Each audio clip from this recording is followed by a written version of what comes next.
Bismillahirrahmanirrahim. Please like, subscribe and share. Bismillahirrahmanirrahim. अस्सलाम वालेकुम। मेरी आप सभी से इल्तिजा है कि एक मरतबा दुरूद इब्राहिमी पढ़ लीजिएगा। बिस्मिल्लाहिर्रहमानिर्रहीम। अल्लाहुम्मा सल्ली अला मुहम्मदिन व अला आलि मुहम्मदिन कमा सल्लैता अला इब्राहीम व अला आलि इब्राहीम इन्नका हमीदुम मजीद। अल्लाहुम्मा बारिक अला मुहम्मदिन व अला आलि मुहम्मदिन कमा बारकता अला इब्राहीम व अला आलि इब्राहीम इन्नका हमीदुम मजीद। जज़ाकल्लाह खैर।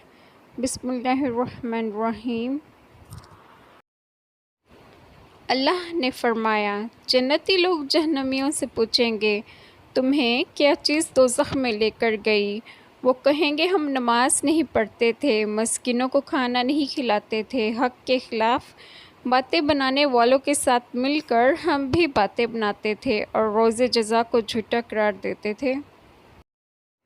जो गुस्से को पी जाते हैं और दूसरों के कसूर माफ़ कर देते हैं, ऐसे नेक लोग अल्लाह को बहुत पसंद हैं।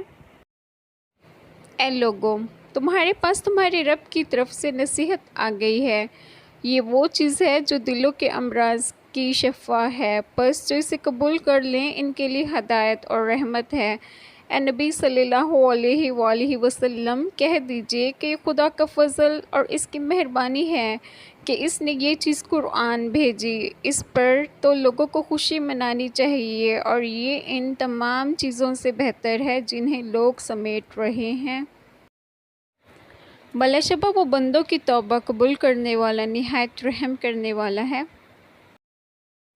तुम्हारे पास जो कुछ है सब फ़ानी है और अल्लाह ताला के पास जो कुछ है वही बाकी रहने वाला है, और सब्र करने वालों को हम भले अमाल का बेहतरीन बदला ज़रूर अता फ़रमाएंगे।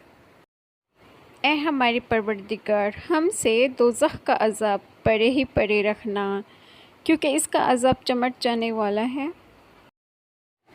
आमीन। जज़ाकल्लाह खैर। बिस्मिल्लाहिर्रहमानिर्रहीम। जो बात मैं आज आप लोगों से डिस्कस करूँगी वो है अल्लाह ताला के लिए ख़ुद को बदलना है, ऐसे कि हम अल्लाह ताला को पसंद आ जाएं। अल्लाह ताला हमारे सभी गुनाहों को माफ़ फरमाए और हमें हदायत दें। आमीन। जज़ाकल्लाह खैर।